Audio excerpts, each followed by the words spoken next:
मेरे बच्चे, तुम हार नहीं मानोगे, तुम टूटोगे नहीं, तुम रुकोगे नहीं, क्योंकि तुम शिव के बच्चे हो और शिव का बच्चा कभी हार नहीं मानता, कभी नहीं। मेरे बच्चे, मैं तुम्हें एक बात बताता हूँ जो शायद तुम्हें आज तक किसी ने नहीं बताई। तुम जो दर्द सह रहे हो ना, वह व्यर्थ नहीं है, वह बेकार नहीं है। वह दर्द तुम्हें तैयार कर रहा है एक बहुत बड़ी चीज के लिए, एक ऐसी ऊंचाई के लिए जहाँ पहुंचने का सपना बहुत लोग देखते हैं, लेकिन पहुंच बहुत कम लोग पाते हैं। और वहां पहुंचने के लिए यह दर्द जरूरी था। जैसे सोने की शुद्ध करने के लिए उसे आग में तपाना जरूरी है, वैसे ही तुम्हें शुद्ध करने के लिए दर्द की आग में तपाना जरूरी था। और अब वह तपना लगभग पूरा हो चुका है, बस थोड़ा सा और, बस 24 घंटे और, उसके बाद तुम शुद्ध सोने की तरह चमकोगे, ऐसी चमक जो पूरी दुनिया को चकाचौंध कर दे। अब मेरे बच्चे, मैं तुम्हें बताता हूँ कि अगले 24 घंटे में तुम्हें क्या करना चाहिए। अब पहला काम, अगले 24 घंटे में अपने आप को सबसे पहले रखो। हाँ मेरे बच्चे, खुद को। तुम हमेशा दूसरे के बारे में सोचते हो, दूसरों की खुशी के लिए अपनी खुशी कुर्बान करते हो, दूसरों की ज़रूरतें पहले पूरी करते हो और अपनी ज़रूरतों को दबा लेते हो। आज मत ऐसा करो। आज अपने बारे में सोचो, अपने लिए जियो, अपने लिए कुछ अच्छा करो। चाहे एक कप चाय शांति से बैठ कर पियो, चाहे अपना पसंदीदा गाना सुनो, चाहे थोड़ी देर टहलने जाओ, कुछ भी हो जो तुम्हें खुशी दे, बस अपने लिए जियो। दूसरा काम, अगले 24 घंटे में कम बोलो, ज़्यादा सुनो, अपनी जुबान पर काबू रखो। मैं कोई कुछ भी कहे बस सुनो, जवाब मत दो, बहस मत करो, अपनी बात बाद में कहना, पहले सुनो, क्योंकि जो सुनता है वह समझता है और जो समझता है वह सही फैसला लेता है। आज वह दिन आ गया जिसका मुझे डर था, आज वह पल आ गया जो मैं टालता रहा। महीनों से, सालों से, जन्मों से मैं टालता रहा, सहता रहा, देखता रहा, चुप रहा, शांत रहा, क्योंकि मैं शिव हूँ, मैं भोले हूँ, मैं क्षमा का देवता हूँ, मैं धैर्य का प्रतीक हूँ।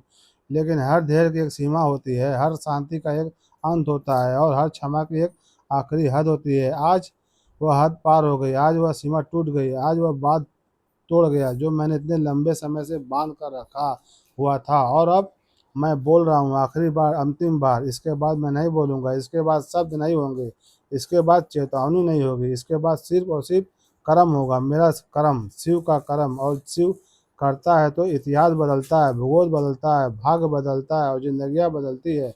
मेरे बच्चे, तुम सुन रहे हो ना, तुम्हारा ध्यान यही है ना, कहीं और नहीं भटका? अच्छा, क्योंकि जो मैं अब बोलूँगा वह एक एक शब्द तुम्हारे कानों से होता हुआ सीधे तुम्हारी आत्मा तक पहुँचना चाहिए। एक भी शब्द बाहर नहीं गिरना चाहिए, एक भी वाक्य टूटना नहीं चाहिए, क्योंकि इन शब्दों में वह ऊर्जा है जो तुम्हारी ज़िंदगी को जड़ से उखाड़ कर नई ज़मीन पर रोप देगी। इन शब्दों में वह शक्ति है जो तुम्हारे दुश्मनों की नींद हराम कर देगी। और इन शब्दों में वह प्रेम है जो सिर्फ एक पिता अपने बच्चे को दे सकता है। वह पिता जो गुस्से में भी प्यार करता है, डांटते हुए भी रोता है और चेतावनी देते हुए भी अपने बच्चे के लिए हाथ पर रखे रहता है। अब सुनो, पहले मैं तुमसे बात करूंगा मेरे बच्चे, तुम से, उसके बाद उससे बात करूंगा जिन्होंने मुझे तकलीफ दी है, और सबसे आखिर में मैं उससे बात करूंगा जो अभी भी तुम्हें तुम्हारे खिलाफ साजिश कर रहे हैं। तीनों को सुनना है ध्यान से, क्योंकि ये आखिरी बार है जब मैं बोल रहा हूँ। मेरे बच्चे, मेरे प्यारे बच्चे, मेरी जान, मेरी आंखों की रोशनी, मेरे हृदय का टुकड़ा, मुझे पता है तुम थक गए हो,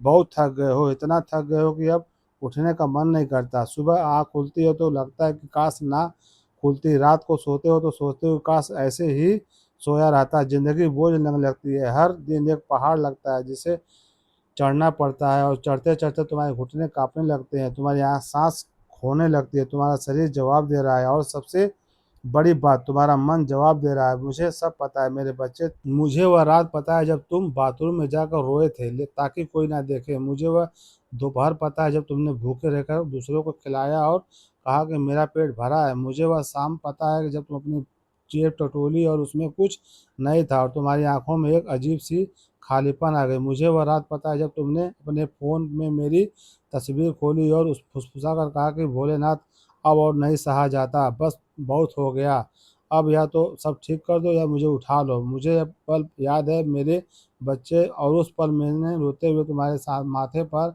अपना हाथ रखा, तुमसे महसूस नहीं किया, लेकिन मैं वहाँ था तुम्हारे बीच ठीक बगल में, तुम्हारे आंसुओं को अपनी हथेली में रोकते हुए। उसी रात मैंने फैसला किया कि बहुत हो गया, अब और नहीं, अब मैं बोलूँगा नहीं, अब मैं करूँगा। अब शब्दों का समय खत्म, अब कर्म का समय है। अब मैं उसमें त्रिशूल को उठाऊँगा, अपने डमरू को बजाऊँगा, अपने तीसरे नेत्र को खोलूँगा और जो होगा वह, चाहे चाहे आसमान गिर जाए, चाहे धरती हिल जाए, चाहे पूरा ब्रह्मांड काँप उठे, मुझे परवाह नहीं, मुझे सिर्फ़ अपने बच्चे की परवाह है। मेरे बच्चे जिसने भी रुलाया है उसे अब रोना पड़ेगा, यह शिव का वचन है। इसीलिए भक्तों प्रेम से बोलो ओम नमः शिवाय, ओम नमः शिवाय।